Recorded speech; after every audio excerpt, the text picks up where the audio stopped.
Ia mengira suaminya hanyalah pecundang yang bisa diinjak-injak demi tahta sosialita.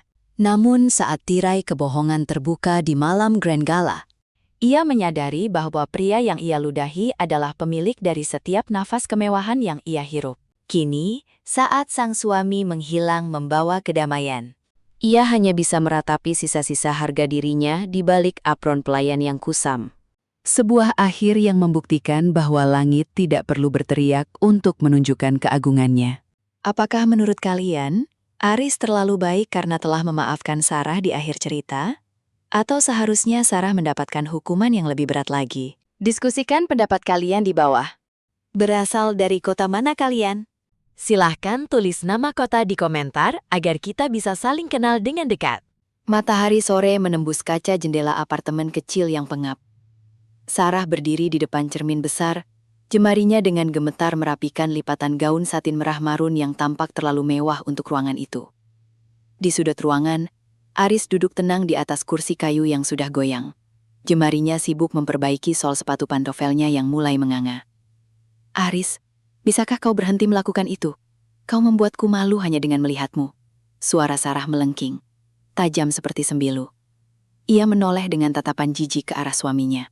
Aris mendongak, matanya yang tenang menatap wajah cantik istrinya yang kini tertutup riasan tebal. Aku hanya ingin memastikan sepatuku layak dipakai untuk menemanimu ke acara Linda sayang. Kau bilang ini malam penting bagimu. Sarah mendengus. Ia menyambar tas tangan bermerek, yang sebenarnya adalah barang sewaan, lalu melangkah mendekati Aris. Layak? Tidak ada satupun bagian dari dirimu yang layak berada di sana. Lihat bajumu. Kemeja pasar loak itu akan membuatku jadi bahan tertawaan para sosialita. Ingat, nanti di sana, jangan pernah mengaku sebagai suamiku. Bilang saja kau adalah supir atau asisten yang aku sewa. Hati Aris berdenyut, namun ekspresi wajahnya tetap datar, tak terbaca. Ia meletakkan sepatunya dan berdiri perlahan. Tubuhnya yang tegap sebenarnya memancarkan wibawa, namun kemeja yang sedikit kebesaran itu menyembunyikan segalanya dengan sempurna. Jika itu yang membuatmu merasa aman, aku akan melakukannya. Bagus, setidaknya kau tahu diri, sahut Sarah dingin sembari melangkah keluar pintu tanpa menoleh lagi. Mereka turun ke parkiran bawah yang remang-remang. Aris membukakan pintu mobil tua mereka untuk Sarah. Di dalam mobil, keheningan menyiksa menyelimuti. Sarah Clue sibuk dengan ponselnya, membaras pesan di grup The Diamonds dengan gaya bahasa yang seolah-olah ia adalah ratu sejagat. Ia tidak menyadari bahwa Aris yang fokus menyetir sesekali melirik ke arah sebuah jam tangan digital murah di pergelangan tangannya. Jam itu bergetar halus, menampilkan notifikasi singkat. Aset liquid berhasil dipindahkan, menunggu instruksi selanjutnya tuan. Aris mematikan layar jam itu dengan sapuan jemari yang sangat cekatan. Ia menarik napas dalam, membelokkan mobil menuju hotel bintang 5 yang menjadi lokasi pesta. Di depan lobi, deretan mobil mewah seperti Rolls-Royce dan Bentley berjejer rapi. Mobil tua Aris yang terbatuk-batuk saat berhenti menjadi pusat perhatian para petugas valet dan tamu-tamu yang baru tiba. Sarah keluar dengan wajah merah padam karena malu. Ia bergegas meninggalkan Aris yang masih merapikan posisi parkir. Namun sebelum Aris keluar dari mobil, seorang pria berpakaian safari hitam mendekati kaca jendela Aris dan mengetuknya dengan sopan. Aris menurunkan kaca sedikit. "Semua sudah siap di dalam, Pak?" bisik pria itu dengan nada sangat hormat. Aris hanya mengangguk kecil. "Biarkan drama ini berjalan sesuai naskah mereka. Aku ingin melihat sejauh mana mereka akan melangkah." Lampu kristal di aula utama Hotel Grand Astoria berpijar menyilaukan, memantulkan cahaya pada perhiasan berlian yang melingkar di leher para wanita kelas atas. Sarah berjalan dengan dagu terangkat, mencoba membaur di antara kerumunan. Di tengah ruangan, Linda, sang ketua sosialita, sedang memegang gelas sampahnya dengan gaya angkuh. "Oh Sarah, akhirnya kau datang," seru Linda dengan nada yang dibuat-buat ramah. Matanya menyapu penampilan Sarah dari ujung kepala hingga ujung kaki. "Gaun yang bagus. Bukankah itu koleksi musim lalu dari butik Madame V? Aku hampir membelinya untuk diberikan kepada pelayanku." Wajah Sarah memucat, namun ia tetap memaksakan senyum. "Ah, kau selalu bercanda, Linda. Ini adalah koleksi terbatas yang aku pesan khusus." Tepat saat itu, Aris melangkah masuk ke aula. Kehadirannya seperti noda tinta di atas kertas putih bersih. Kemeja katunnya yang lusuh dan celana bahan yang sudah pudar warnanya mengundang bisik-bisik pedas dari tamu lain. Sarah yang melihat Aris mendekat langsung memalingkan wajah, berpura-pura tidak kenal. Siapa pria kumal itu? Bagaimana bisa petugas keamanan meloloskan orang seperti dia? Tanya seorang wanita bertubuh tambun dengan kipas bulu di tangannya. Linda tertawa kecil, matanya berkilat nakal. Mungkin dia tukang kebun yang tersesat mencari pintu keluar. Hei, kau! Linda memanggil Aris dengan lambaian tangan yang merendahkan. Aris berjalan mendekat dengan tenang. Iya, Nyonya? Ambilkan aku minuman lagi. Dan pastikan gelasnya tidak kau sentuh dengan tangan kotor itu. Perintah Linda sembari menyodorkan gelas kosongnya. Sarah hanya berdiri mematung. Dadanya sesak antara amarah dan malu. Namun ia tidak membela Aris sedikitpun. Malah ia ikut menimpali. Cepat lakukan apa yang dikatakan Nyonya Linda. Jangan hanya berdiri seperti orang bodoh. Aris menatap Sarah dalam-dalam. Ada kekecewaan yang mengintip di balik matanya. Namun ia tetap mengambil gelas itu. Baik Nyonya, saya akan segera kembali. Saat Aris berjalan menuju meja bar, ia berpapasan dengan Bram, suami Linda, yang sedang sibuk berbicara di telepon dengan wajah tegang. Bram adalah manajer senior di perusahaan tempat Sarah bekerja sebagai staf administrasi. Aris sengaja sedikit menyenggol bahu Bram saat lewat. "Heh, punya mata tidak?" bentak Bram, menjauhkan ponselnya. "Oh, ternyata sampah masyarakat. Kau tahu harga jas yang kau sentuh ini? Lebih mahal dari harga nyawamu." Aris berhenti sejenak, menatap mata Bram dengan sorot yang tiba-tiba menjadi sangat dingin dan tajam. Keberanian yang terpancar dari tatapan itu membuat Bram tersentak mundur selangkah tanpa alasan yang jelas. "Jas itu mungkin mahal, Tuan Bram," ucap Aris dengan suara rendah namun berat. Tapi integritas pemakainya tampaknya sedang berada di titik nadir. Hati-hati dengan teleponmu. Kabar buruk biasanya datang lebih cepat dari yang kau duga. Bram terpaku. Bibirnya bergetar ingin memaki, tapi kata-katanya tertahan di tenggorokan. Aris kembali berjalan dengan santai, meninggalkan Bram yang mendadak merasa keringat dingin bercucuran di pelipisnya. Aris berdiri di sudut balkon yang sepi, jauh dari hiruk-pikuk musik klasik dan tawa palsu di dalam aula. Ia merogoh saku celananya, mengeluarkan sebuah ponsel dengan layar yang retak 1000. Meski fisiknya hancur, perangkat lunak di dalamnya adalah enkripsi tingkat militer yang tak bisa ditembus. Ia menekan satu tombol cepat. Lakukan audit mendalam pada akun pribadi Bram Kusuma. Aku mencium aroma penggelapan dana di proyek pembangunan resort di Bali. Kirimkan laporannya dalam 5 menit ke tablet rahasiaku. Siap, Tuan Arista. Apakah kami perlu membekukan rekening istrinya juga? Suara di seberang telepon terdengar sangat formal. Jangan dulu. Biarkan mereka merasa berada di puncak dunia malam ini. Semakin tinggi mereka terbang, semakin keras bunyi tulang yang patah saat mereka jatuh nanti. Jawab Aris dingin. Ia menutup telepon dan menyimpan kembali ponselnya saat mendengar langkah kaki mendekat. Itu adalah Sarah. Wajahnya terlihat sangat kesal.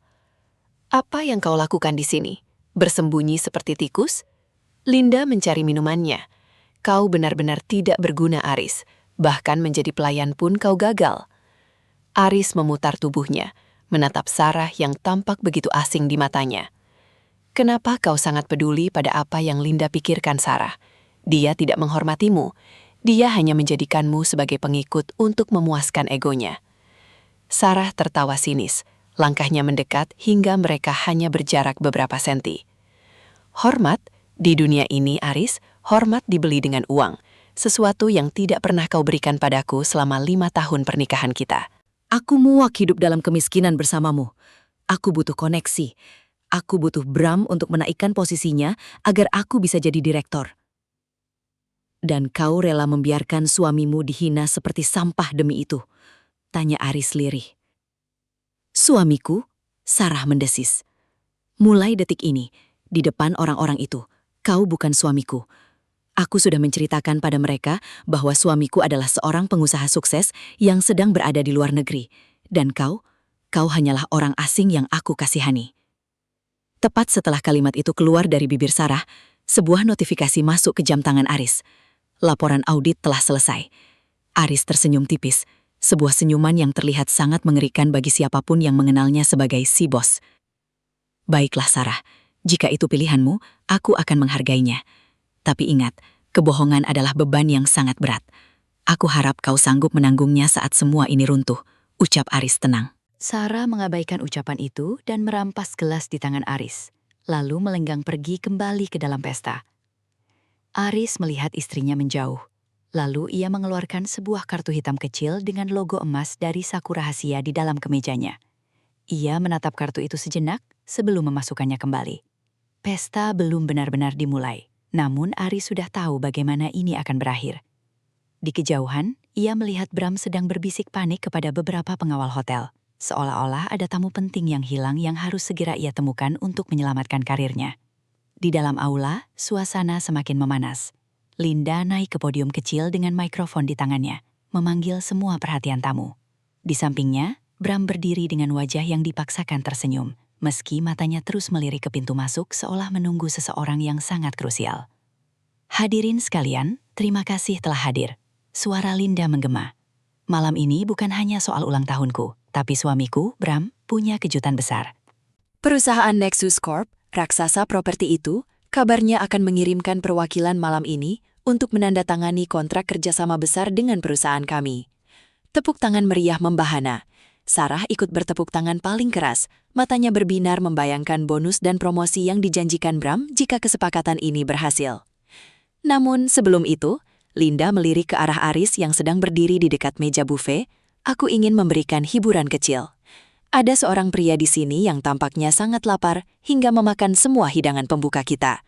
Mari kita beri dia panggung. Beberapa tamu tertawa mengejek. Bram, yang ingin meluapkan kekesalannya sejak tadi, memberi kode kepada dua petugas keamanan. Mereka mendekati Aris dan menyeretnya ke depan podium secara kasar. Ayo, ceritakan pada kami. Ejek Bram sembari menumpahkan sedikit sampahnya ke atas sepatu Aris yang sudah rusak. Siapa namamu? Dan dari lubang mana kau merangkak keluar? Istriku bilang kau butuh pekerjaan. Bagaimana kalau kau jadi pembersih toilet di kantorku? Gajinya mungkin cukup untuk membeli kemeja yang tidak berbau keringat ini. Aris berdiri dengan kepala tertunduk, membiarkan penghinaan itu mengalir. Ia melirik Sarah, berharap ada secercah pembelaan di mata istrinya. Namun, Sarah justru tertawa bersama teman-teman sosialitanya, bahkan menutup hidungnya seolah-olah Aris benar-benar berbau busuk. Bicaralah. Apa kau bisu? Linda membentak, mendorong bahu Aris. Aris perlahan mengangkat kepalanya. Tidak ada ketakutan di sana, hanya ada kekosongan yang dingin. Nama saya tidak penting bagi orang-orang seperti kalian. Tapi satu hal yang bisa saya katakan, kontrak yang kalian tunggu-tunggu dari Nexus Corp, itu tidak akan pernah terjadi. Hening sejenak, lalu tawa meledak lebih keras dari sebelumnya. Bram tertawa hingga air mata keluar. Kau tahu apa soal Nexus Corp? Kau pikir kau siapa, ha? Kurir dokumen mereka? Aku hanya seseorang yang tahu bahwa Nexus Corp tidak bekerja sama dengan pencuri. Jawab Aris tenang. Suaranya terdengar jelas, meski tanpa mikrofon. Wajah Bram berubah pucat pasi. Apa katamu? Jaga bicaramu, sampah. Bram mengangkat tangannya, hendak melayangkan tamparan keras ke wajah Aris di depan semua orang. Tangan Bram yang kekar meluncur di udara. Namun sebelum telapak tangannya menyentuh kulit wajah Aris, sebuah suara bariton yang sangat berwibawa menggelegar dari pintu masuk aula. Berhenti. Semua orang menoleh. Seorang pria paruh baya dengan setelan jas seharga ratusan juta rupiah melangkah masuk dengan terburu-buru. Wajahnya penuh keringat dan kecemasan. Ia adalah Pak Gunawan, Direktur Utama dari perusahaan pusat tempat Bram bekerja, sekaligus orang yang paling disegani di industri itu. Bram segera menurunkan tangannya dan membungkuk hormat. Pak Gunawan, Anda sudah datang. Maafkan keributan ini, saya hanya sedang memberi pelajaran pada gelandangan yang mengacaukan acara kita. Sarah juga ikut membungkuk, mencoba menunjukkan pesonanya di depan bos besar itu. Benar Pak Gunawan, pria ini sangat tidak sopan, kami akan segera mengusirnya. Namun Pak Gunawan tidak memedulikan Bram maupun Sarah. Matanya menyapu ruangan dengan panik, hingga akhirnya berhenti pada sosok Aris yang berdiri tenang di tengah-tengah ejekan.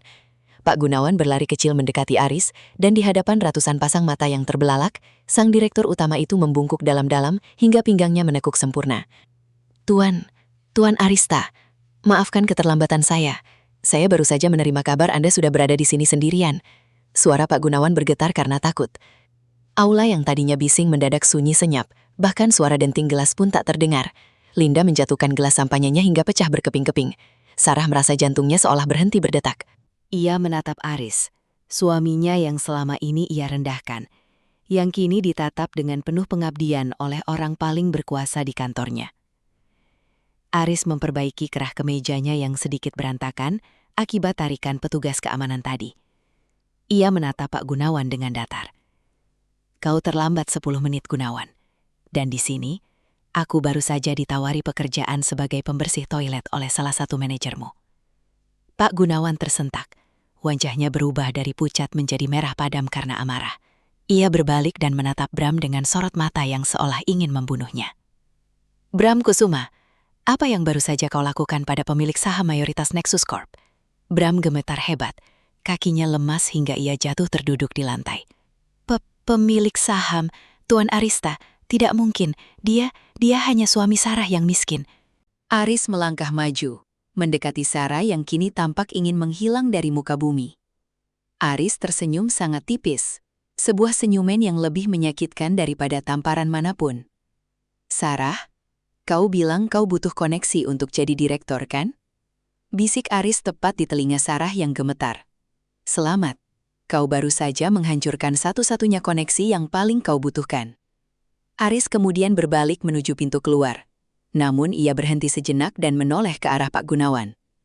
Batalkan semua investasi di perusahaan ini.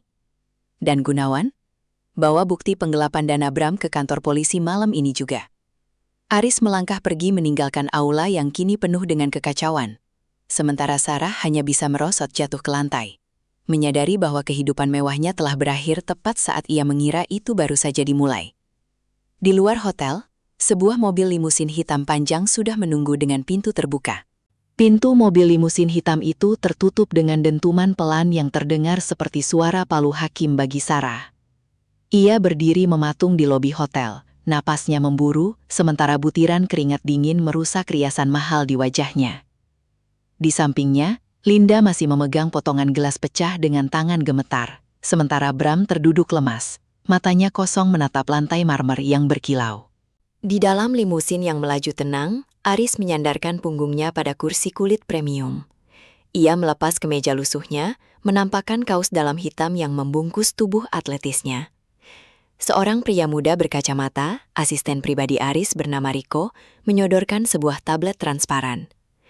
Tuan, manajemen hotel baru saja melaporkan bahwa Nyonya Linda belum melunasi biaya sewa aula malam ini. Mereka meminta instruksi Anda, mengingat Anda adalah pemilik baru gedung ini melalui akuisisi pagi tadi. Lapor Rico dengan nada datar. Aris menatap lampu-lampu kota yang melesat di balik kaca jendela. Batalkan semua diskon yang mereka terima. Tagih setiap rupiahnya sekarang juga. Dan sampaikan pada pihak catering, makanan yang mereka makan malam ini adalah sedekah dariku. Aku tidak sudi menerima uang dari orang-orang yang menghina harga diri orang lain demi sebuah gengsi. Sementara itu, di aula pesta, suasana berubah mencekam. Petugas keamanan yang tadi menyeret Aris, kini berdiri mengelilingi Bram dan Linda. Sang manajer hotel, yang tadi bersikap sangat sopan pada Bram, kini berdiri dengan wajah dingin tanpa ekspresi. Maaf Pak Bram, Nyonya Linda. Kami mendapat instruksi langsung dari pemilik gedung. Acara ini harus dihentikan detik ini juga, karena pelanggaran kontrak dan perilaku tidak menyenangkan terhadap tamu VVIP kami. Silahkan selesaikan pembayaran tagihan sebesar 800 juta rupiah sekarang, atau kami akan melibatkan pihak yang berwajib. Suara manajer itu terdengar seperti lonceng kematian. Sarah mendekat, mencoba bicara dengan suara gemetar. Ini pasti salah paham. Aris itu suamiku. Dia tidak mungkin melakukan ini. Manajer hotel itu menoleh perlahan ke arah Sarah. Tatapannya penuh penghinaan. Suami Anda, Nyonya. Beliau baru saja memberikan instruksi bahwa Anda dilarang menginjakkan kaki di properti manapun yang berada di bawah naungan Arista Group, termasuk apartemen yang Anda tempati saat ini. Lutut Sarah melemas. Dunia yang ia bangun dengan kebohongan dan ambisi mulai runtuh. Namun ia tidak menyadari bahwa ini barulah permulaan dari badai yang sesungguhnya. Aris bukan sekedar orang kaya. Dia adalah pemilik dari setiap sudut kehidupan yang selama ini Sarah banggakan. Suasana kantor pusat Nexus Corp biasanya tenang dan profesional. Namun pagi ini, ketegangan terasa begitu pekat hingga bisa dipotong dengan pisau. Bram berjalan melewati lorong dengan langkah gontai. Matanya merah, dan jas yang ia kenakan tampak kusut. Ia berharap kejadian semalam hanyalah mimpi buruk yang akan hilang saat matahari terbit. Namun, di depan mejanya, 2 orang pria berseragam unit tindak pidana ekonomi sudah menunggu. Di samping mereka, Pak Gunawan berdiri dengan wajah yang tak lagi bersahabat. Tanpa kata-kata, Pak Gunawan melemparkan sebuah map coklat ke atas meja Bram. Audit forensik menemukan aliran dana sebesar 15 miliar rupiah yang kau pindahkan ke rekening cangkang selama 2 tahun terakhir, Bram. Kau pikir sistem keamanan Tuan Arista bisa kau bodohi? Suara Pak Gunawan bergetar karena kecewa. Bram mencoba membela diri, suaranya parau. Pak, saya bisa jelaskan. Itu hanya pinjaman sementara untuk investasi. Cukup, bentak Pak Gunawan. Kau tidak hanya mencuri dari perusahaan, kau juga menghina pemiliknya di depan publik. Polisi akan membawamu sekarang. Di tempat lain, Sarah pulang ke apartemennya hanya untuk menemukan semua barang-barangnya sudah dikemas dalam kardus-kardus murah di depan pintu. Kunci aksesnya tidak lagi berfungsi. Ia terduduk di atas salah satu kardus, menangis terseduh-seduh. Ponselnya bergetar hebat. Itu adalah pesan dari grup The Diamonds. Sarah, kami sudah mendengar semuanya. Jangan pernah muncul di hadapan kami lagi. Kami tidak berteman dengan penipu yang suaminya ternyata seorang bos besar. Tapi ia sendiri diperlakukan seperti orang asing. Tulis salah satu anggota grup. Sebelum kemudian Sarah menyadari, ia telah dikeluarkan dari grup tersebut. Rasa malu yang amat sangat membakar dada Sarah. Ia teringat bagaimana Aris selalu menunggunya pulang dengan segelas air putih hangat dan senyuman tulus. Meski ia selalu membalasnya dengan makian. Ia mengira Aris lemah karena diam. Padahal diamnya Aris adalah bentuk perlindungan terakhir bagi Sarah. Tiba-tiba, sebuah mobil sedan mewah berhenti di depan lobi apartemen. Jendelanya turun perlahan, menampakkan wajah Linda yang tampak pucat namun penuh amarah. Naik Sarah, kita perlu bicara. Bram dalam masalah besar, dan hanya suamimu yang bisa menyelamatkannya. Sarah menghapus air matanya, ada secercah harapan palsu yang muncul di benaknya. Ia tidak tahu bahwa Linda sedang merencanakan sesuatu yang jauh lebih gelap untuk menyelamatkan dirinya sendiri dengan mengorbankan Sarah sebagai umpan bagi Aris. Di sebuah restoran pribadi yang tersembunyi di lantai atas sebuah gedung pencakar langit, Aris duduk sendirian. Di depannya tersedia hidangan sederhana, nasi putih dan telur mata sapi, kontras dengan kemewahan ruangan itu. Ia sedang menikmati suapan pertamanya ketika Rico masuk dan membisikkan sesuatu. Nyonya Sarah dan Nyonya Linda sedang menuju ke sini, Tuan. Tampaknya mereka ingin memohon pengampunan, atau mungkin sesuatu yang lain, ujar Rico sembari menyerahkan alat penyadap yang terhubung ke mobil Linda. Aris meletakkan sendoknya, mendengarkan percakapan dari alat penyadap itu. Suara Linda terdengar tajam di sana. Dengarkan aku, Sarah. Aris pasti masih mencintaimu. Gunakan tubuhmu, gunakan air matamu, katakan kau hilaf. Jika dia luluh dan mencabut tuntutan pada Bram, aku akan memastikan kau mendapatkan kembali posisimu di Diamonds. Dan suara Sarah menjawab dengan nada ragu namun penuh ambisi. Aku akan mencobanya. Aris selalu lemah padaku. Dia hanya butuh sedikit rayuan agar dia lupa pada apa yang terjadi semalam. Aris tersenyum getir. Hatinya yang dulu seluas samudra untuk Sarah, kini terasa seperti padang pasir yang pandus. Ia tidak menyangka bahwa setelah semua penghinaan itu, Sarah masih menganggap cintanya sebagai alat negosiasi yang murah. Tak lama kemudian, pintu restoran terbuka. Sarah masuk dengan langkah yang dibuat-buat lemah, matanya sembab, dan pakaiannya sengaja dibuat sedikit berantakan agar memancing rasa iba. Di belakangnya, Linda menunggu di luar, mengawasi seperti seekor burung bangkai. Aris, suara Sarah bergetar. Ia langsung berlutut di samping kursi Aris dan memegang tangannya. Maafkan aku buta karena pergaulan itu. Aku tidak tahu bahwa kau melakukan semua ini untukku. Aku merindukan kita yang dulu, Aris. Aris membiarkan tangannya disentuh, namun matanya tetap menatap lurus ke depan. Kita yang dulu, Sarah? Yang mana? Saat kau menyuruhku memakai kemeja pasar lowak agar kau tidak malu, atau saat kau menyuruhku menjadi pelayan di depan teman-temanmu? Itu hanya akting, sayang. Aku ingin kau terlihat rendah hati agar mereka tidak iri padamu. Sarah mencoba mencari alasan yang paling masuk akal bagi logikanya yang rusak. Aris menoleh, menatap mata Sarah dengan kedalaman yang membuat wanita itu merinding. Kau tahu, Sarah, aku sudah menyiapkan satu perjamuan terakhir untukmu. Makanlah, karena setelah ini, rasa lapar akan menjadi teman setiamu. Sarah menatap piring di depannya dengan bingung. Nasi dan telur mata sapi. Ia mengharapkan perdebatan hebat atau kemarahan yang meluap-luap, namun ketenangan Aris jauh lebih mengintimidasi. Ia mulai menyuap nasi itu dengan tangan gemetar, mencoba membangun narasi baru di kepalanya untuk menjerat Aris kembali. Aris, Bram, dia orang baik. Dia hanya tertekan oleh Linda. Bisakah kau mencabut tuntutan itu? Jika Bram dipenjara, karierku di kantor juga akan hancur. Aku ingin kita memulai hidup baru dengan kekayaanmu ini. Kita bisa pindah ke London atau Paris. Sarah mulai menyusun rencana masa depannya yang megah. Aris hanya memperhatikan, jemarinya mengetuk meja dengan irama yang teratur. Kau bicara seolah-olah Bram adalah orang asing bagimu, Sarah. Padahal catatan telepon yang aku terima mengatakan hal yang berbeda. Gerakan tangan Sarah terhenti di udara. Maksudmu apa, Aris? 3 bulan terakhir, pukul 1 dini hari setiap Selasa dan Kamis. Kau tidak sedang lembur di kantor, kan? Sinyal ponselmu berada di hotel yang sama dengan Bram. Suara Aris tetap lembut, namun setiap katanya terasa seperti tusukan jarum ke saraf Sarah. Wajah Sarah berubah pucat pasi, lebih pucat dari saat ia dihina semalam. Ia mencoba tertawa, namun suaranya terdengar seperti cekikan. Kau memata-matai suamimu sendiri. Itu hanya urusan pekerjaan, Aris. Bram membantuku menyusun laporan proyek. Aris mengeluarkan sebuah foto dari sakunya dan meletakkannya di atas meja. Foto itu memperlihatkan Sarah dan Bram sedang berpelukan mesra di dalam sebuah mobil sport dengan latar belakang lampu kota yang remang-remang. Tidak ada ruang untuk penyangkalan. Aku membiarkanmu, Sarah. Aku ingin melihat seberapa jauh kau akan mengkhianati pria yang kau panggil suami ini.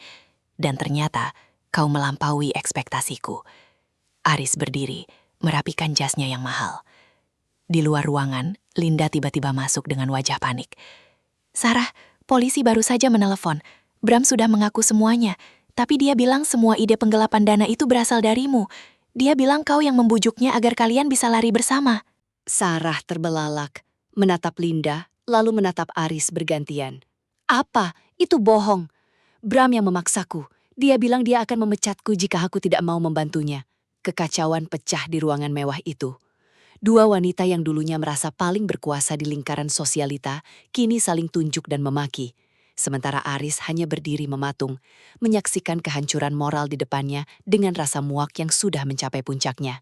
Suara teriakan dan makian antara Sarah dan Linda memenuhi ruangan, namun Aris segera memberi isyarat kepada Rico untuk membawa Linda keluar. Kini hanya tersisa Aris dan Sarah di ruangan itu. Keheningan yang mengikuti terasa lebih berat daripada kebisingan sebelumnya. Sarah merangkak mendekati kaki Aris. Air matanya kini asli, mengalir karena rasa takut akan jeruji besi. Aris, tolong aku. Bram menjebakku. Aku mencintaimu. Aku bersumpah. Aku hanya tersesat. Jangan biarkan aku masuk penjara. Aris menarik kakinya perlahan, menghindari sentuhan Sarah. Cinta tidak meninggalkan luka sedalam ini, Sarah. Kau tidak pernah mencintaiku.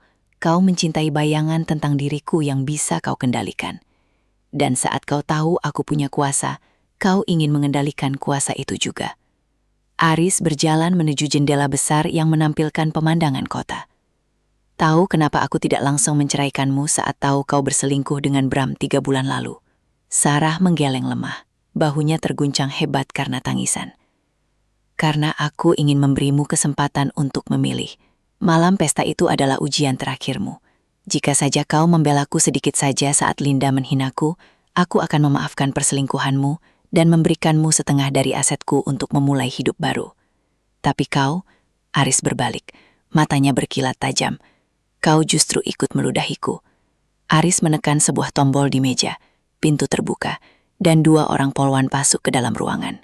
Nyonya Sarah, Anda ditahan atas dugaan konspirasi penggelapan dana perusahaan dan pencucian uang berdasarkan kesaksian saudara Bram Kusuma dan bukti dokumen yang kami terima, ucap salah satu polwan dengan tegas.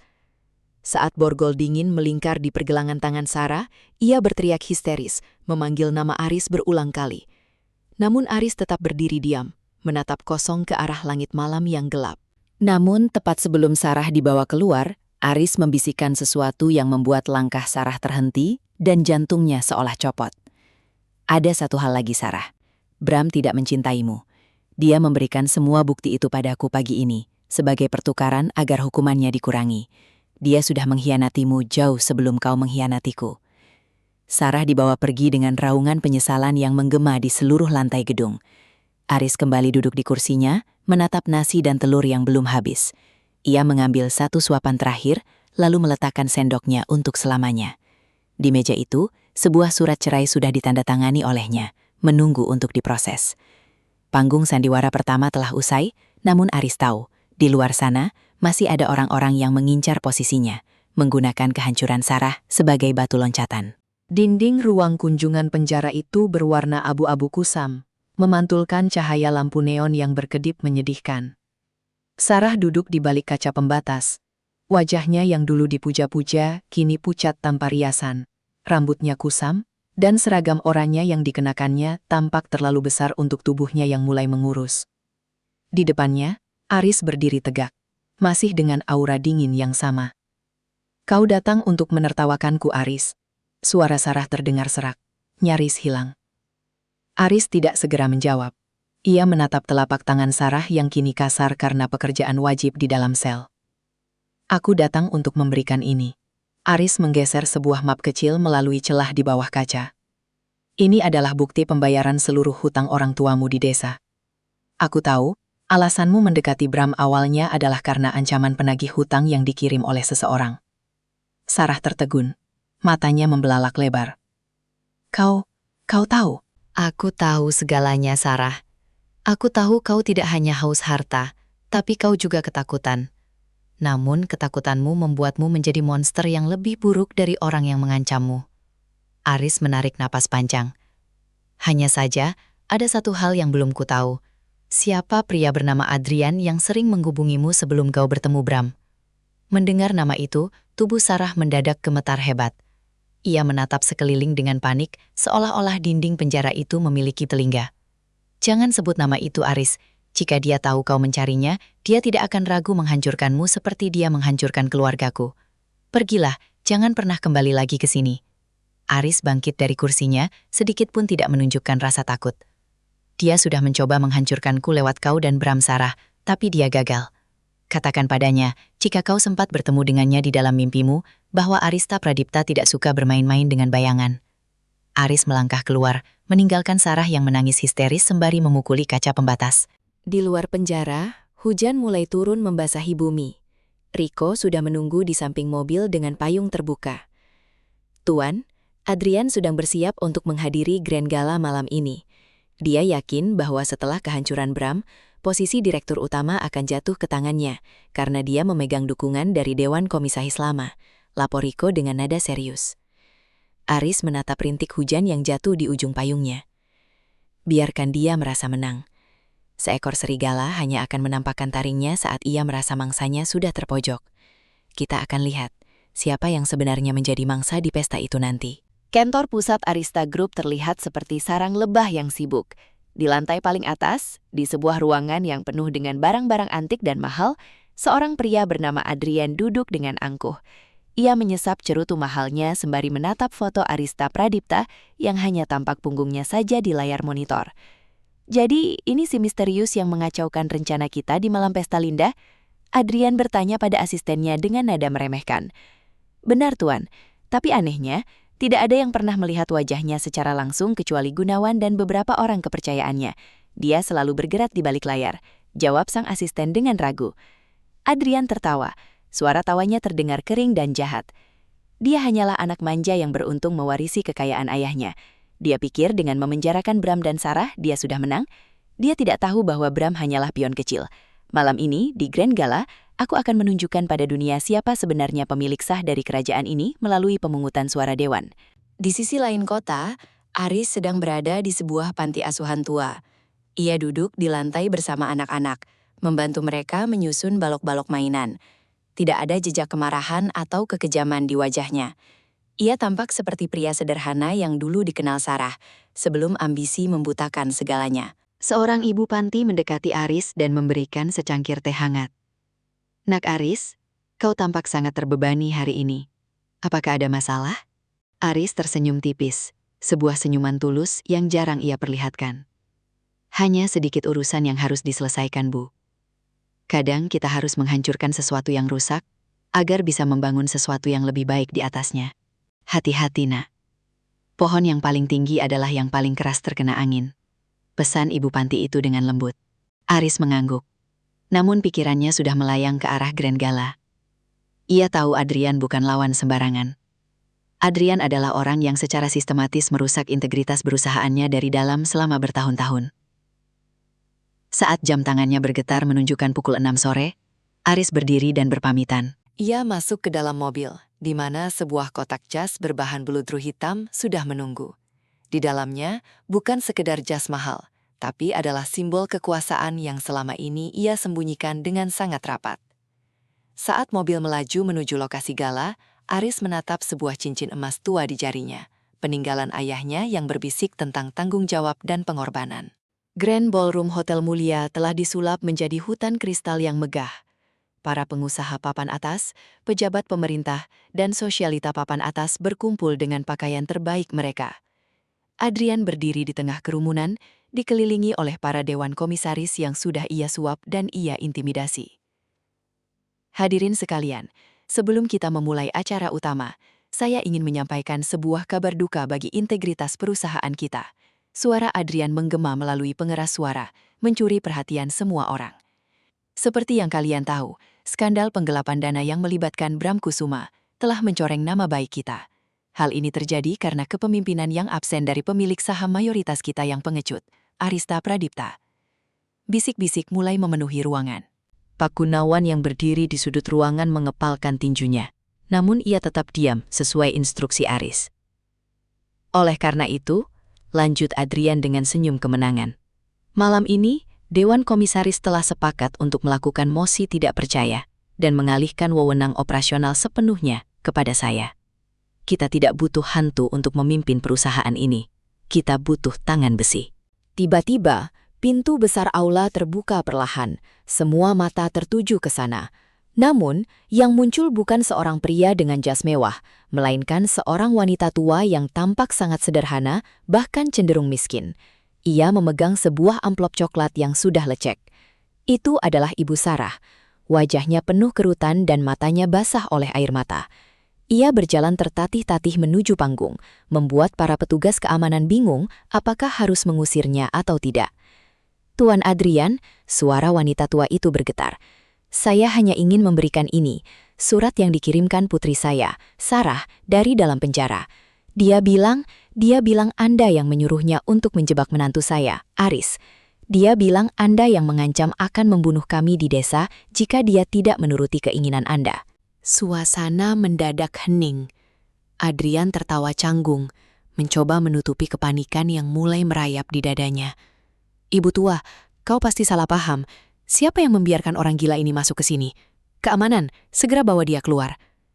Namun, saat petugas keamanan hendak menyentuh Ibu Sarah, sebuah suara dingin terdengar dari arah belakang balkon VIP. "Jangan ada yang berani menyentuhnya." Adrian mendongak, matanya menyipit, mencoba melihat sosok yang berdiri di balik bayangan balkon yang gelap. Jantungnya berdegup kencang. Sebuah firasat buruk mulai menghantam logikanya. Lampu sorot utama di aula tiba-tiba bergerak liar sebelum akhirnya berhenti tepat di balkon lantai 2. Di sana, seorang pria berdiri dengan sangat tenang. Ia mengenakan setelan tuxedo hitam pekat dengan jahitan tangan yang sangat sempurna, dipadukan dengan kemeja putih sutra tanpa dasi. Wajahnya yang selama ini disembunyikan, kini terpampang nyata di layar raksasa aula tersebut. Itu adalah Aris. Namun bukan Aris si pria kumal yang dihina Sarah, melainkan Arista Pradipta yang sesungguhnya. Auranya begitu mendominasi hingga membuat orang-orang di bawahnya merasa kecil. Adrian, suara Aris terdengar rendah namun sangat tajam melalui sistem suara gedung. Kau bicara soal integritas, padahal tanganmu berbau busuk karena keringat orang-orang yang kau peras. Kau bicara soal kepemimpinan, padahal kau hanyalah parasit yang bersembunyi di balik dokumen palsu. Aris mulai menuruni tangga megah dengan langkah yang berirama. Setiap langkahnya membuat Adrian mundur satu demi satu hingga punggungnya menabrak podium. Hadirin sekalian, namaku Arista Pradipta. Ucap Aris saat ia sampai di lantai utama, tepat di hadapan Adrian. Selama 5 tahun ini, aku hidup dalam kesederhanaan untuk melihat siapa saja yang benar-benar setia pada visi mendiang ayahku dan siapa yang hanya setia pada uangnya. Dan malam ini, pembersihan besar-besaran akan dimulai. Aris merogoh saku jasnya dan mengeluarkan sebuah remote kecil. Saat ia menekannya, layar besar di belakang panggung merubah, menampilkan rekaman CCTV rahasia dan percakapan telepon Adrian saat ia merencanakan pencurian aset perusahaan, termasuk instruksinya kepada Bram dan ancamannya kepada keluarga Sarah. Wajah Adrian menjadi abu-abu. Ia mencoba meraih mikrofon untuk membela diri, namun suaranya tercekat. Para komisaris yang tadi mendukungnya kini perlahan menjauh, seolah-olah Adrian adalah wabah yang mematikan. Kau pikir aku tidak tahu soal hutang keluarga Sarah? Aris mendekati Adrian hingga jarak mereka hanya beberapa senti. Aku yang membeli hutang itu dari lintah daratmu, dan aku yang memberikan bukti ini pada polisi tepat 1 jam yang lalu. Selamat, Adrian. Kau tidak hanya kehilangan jabatanmu, kau juga kehilangan kebebasanmu. Tepat saat itu, pintu aula kembali terbuka. Namun kali ini yang masuk adalah puluhan petugas kepolisian berseragam lengkap. Mereka bergerak cepat mengunci semua akses keluar. Adrian mencoba berlari melalui pintu belakang panggung, namun ia langsung dihadang oleh Rico dan beberapa agen keamanan internal perusahaan. Keributan pecah di Grand Gala. Adrian diseret keluar dengan tangan terborgol. Ia berteriak dan memaki, namun suaranya segera hilang ditelan suara sirina polisi di luar gedung. Para tamu masih berdiri dengan kaku, tidak tahu harus bereaksi seperti apa setelah menyaksikan jatuhnya seorang raksasa industri dalam waktu kurang dari 10 menit. Aris mendekati Ibu Sarah yang masih berdiri di dekat panggung. Ia memegang tangan wanita tua itu dengan lembut. "Ibu, maafkan saya karena harus melibatkan Ibu dalam sandiwara ini. Tapi ini adalah satu-satunya cara untuk membersihkan nama baik Sarah dari pengaruh Adrian, meskipun ia tetap harus menjalani hukumannya atas apa yang ia lakukan pada saya." Ibu Sarah mengangguk pelan. Air matanya jatuh ke tangan Aris. "Nak Aris, kau adalah orang baik. Sarah yang bodoh. Dia membuang berlian demi segumpal tanah liat. Tolong, jaga dirimu baik-baik." Setelah Ibu Sarah dibawa pulang dengan mobil khusus, Aris berdiri sendirian di tengah aula yang kini mulai sepi. Pak Gunawan mendekat dengan wajah penuh hormat. "Tuan Arista, Dewan Komisaris ingin bertemu Anda untuk meminta maaf dan membicarakan masa depan perusahaan." Aris menatap ke sekeliling aula yang berantakan. "Katakan pada mereka, aku tidak butuh maaf mereka. Aku butuh pengunduran diri mereka semua di atas mejaku besok pagi. Aku akan merombak total struktur perusahaan ini." Ia berjalan keluar dari hotel menuju taman kecil di samping gedung. Di sana ia duduk di sebuah bangku kayu, menatap bintang-bintang di langit malam. Kemenangannya terasa hambar. Ia telah mendapatkan kembali kekuasaannya, ia telah menghancurkan musuh-musuhnya, namun ia tetap sendirian. Tiba-tiba, seorang wanita muda dengan pakaian pelayan hotel mendekatinya. Ia membawa nampan berisi segelas air putih hangat. Wanita itu tampak kelelahan, namun senyumnya sangat tulus saat ia menawarkan minuman itu kepada Aris, yang ia kira hanyalah tamu yang sedang bersedih. "Minumlah Tuan, malam ini sangat dingin, dan Anda tampak seolah-olah baru saja kehilangan sesuatu yang berharga," ucap wanita itu dengan suara lembut. Aris menatap wanita itu. Wajahnya tidak cantik secara berlebihan seperti Sarah, namun matanya memancarkan kejujuran yang sudah lama tidak ia lihat. Aris menerima gelas itu, merasakan kehangatan yang menjalar ke tangannya. Saat wanita itu hendak berbalik untuk melanjutkan pekerjaannya, Aris melihat tag namanya, Elena. "Tunggu," panggil Aris. "Kenapa kau memberikan ini padaku? Aku bukan siapa-siapa di sini sekarang." Elena tersenyum kecil. Karena tidak ada orang yang benar-benar bukan siapa-siapa di dunia ini, Tuan. Semua orang berhak mendapatkan sedikit kehangatan, terlepas dari apa yang mereka kenakan. Aris terpaku. Kata-kata Elena menggema di kepalanya. Di tengah kejayaan dan balas dendamnya, ia baru saja diingatkan tentang alasan mengapa ia dulu memilih hidup sederhana.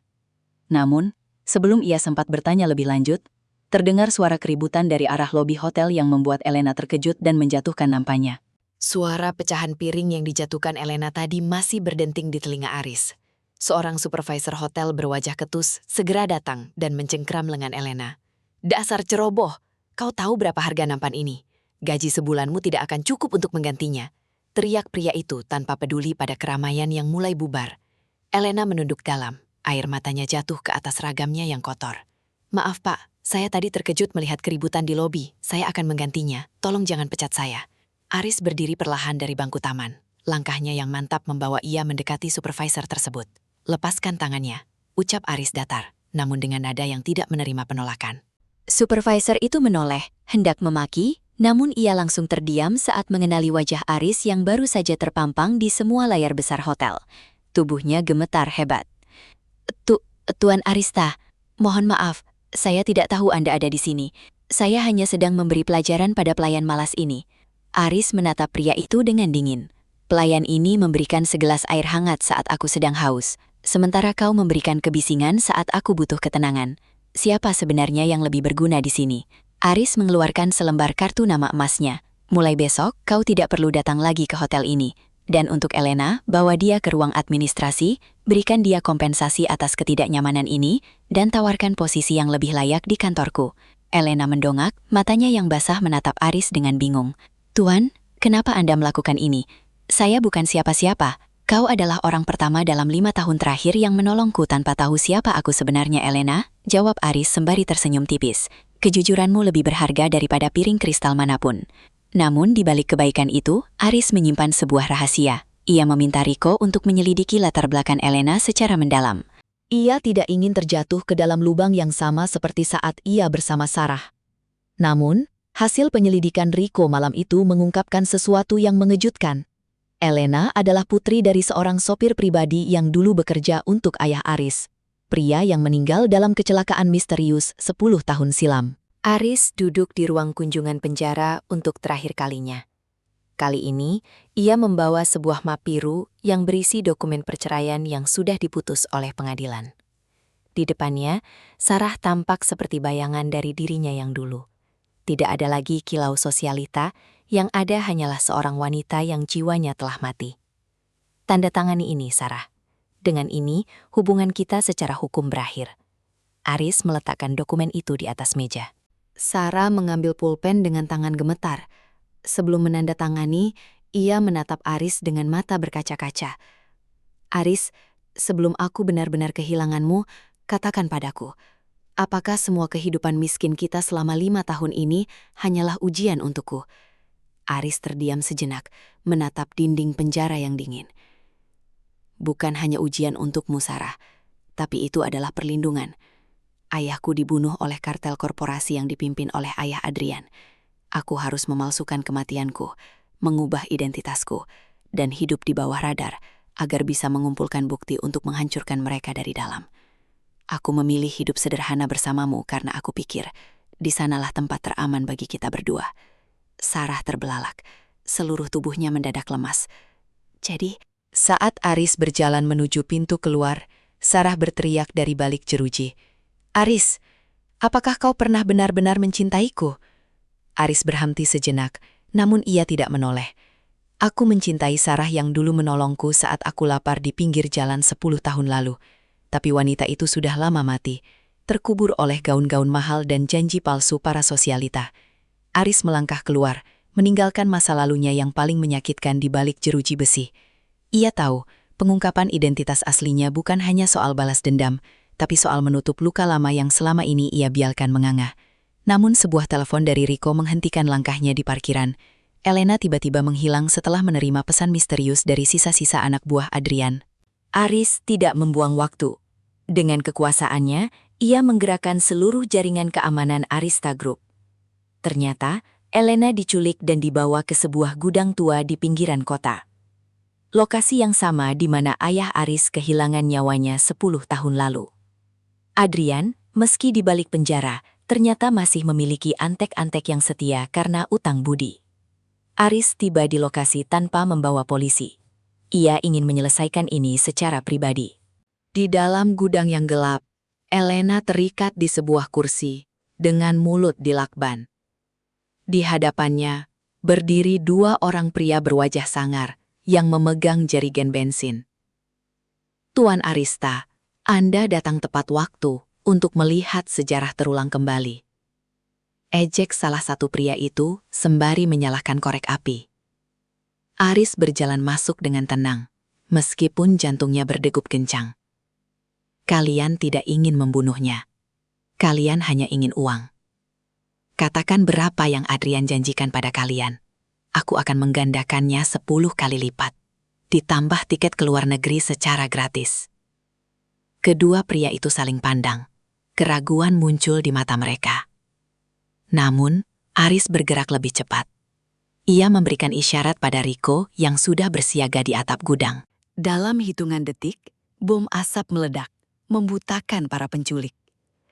Aris menerjang masuk, melepaskan ikatan Elena, dan membawanya keluar tepat saat polisi tiba mengepung tempat itu.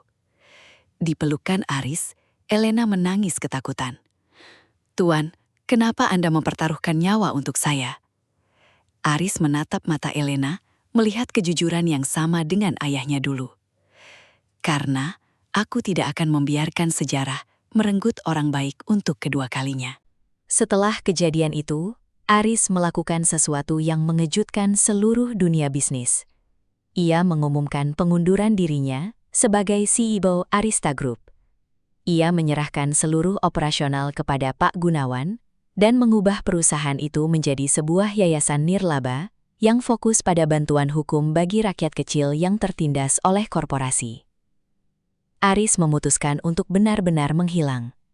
Ia membeli sebuah lahan kecil di desa terpencil, jauh dari hingar-bingar kota. Ia ingin menemukan kembali jati dirinya yang hilang di balik tumpukan harta dan dendam. 2 tahun telah berlalu. Di sebuah restoran kelas bawah di sudut kota yang ramai, seorang wanita dengan seragam pelayan yang sudah kusam tampak sibuk membersihkan meja. Wajahnya terlihat jauh lebih tua dari usia sebenarnya.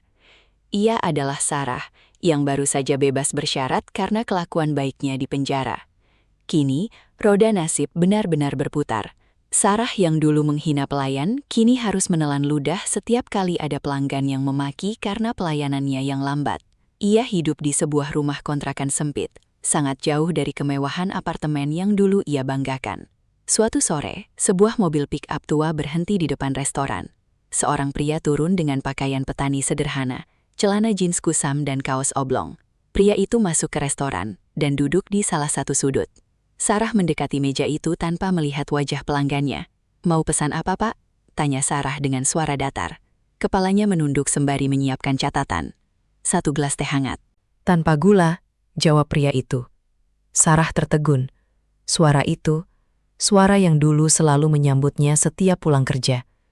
Ia perlahan mengangkat kepalanya, dan matanya bertemu dengan mata Aris. Aris tampak lebih sehat, kulitnya lebih coklat karena sinar matahari, namun matanya memancarkan kedamaian yang belum pernah dilihat Sarah sebelumnya. Sarah menjatuhkan pulpennya.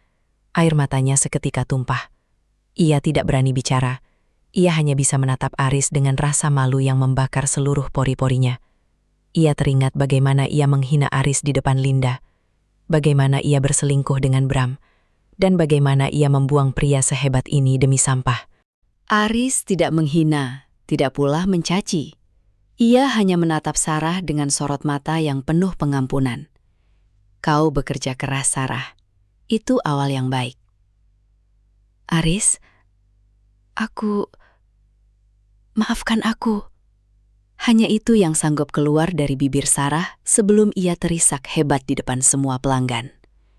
Aris berdiri, meletakkan sejumlah uang di atas meja yang jumlahnya jauh lebih besar dari harga teh hangatnya.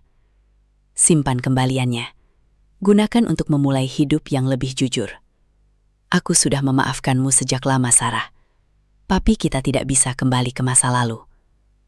Aris berjalan keluar, meninggalkan Sarah yang bersimpuh di lantai restoran. Untuk pertama kalinya, Sarah menangis bukan karena kehilangan harta, tapi karena menyadari ia telah kehilangan cinta paling murni yang pernah ada dalam hidupnya. Aris kembali ke kebunnya di desa. Di sana, Elena sudah menunggu dengan sekeranjang buah-buahan segar yang baru dipetik. Mereka tidak hidup dalam kemewahan yang berlebihan, namun rumah kayu mereka yang asri dikelilingi oleh bunga-bunga yang mekar indah. Elena kini mengelola sekolah gratis di desa itu yang didanai oleh Yayasan Aris. Bagaimana perjalanannya ke kota? Tanya Elena lembut sembari menyeka keringat di dahi Aris. Semuanya sudah selesai, Elena. Semua benang merah sudah terputus. Jawab Aris sembari menatap hamparan sawah yang hijau di depan mereka.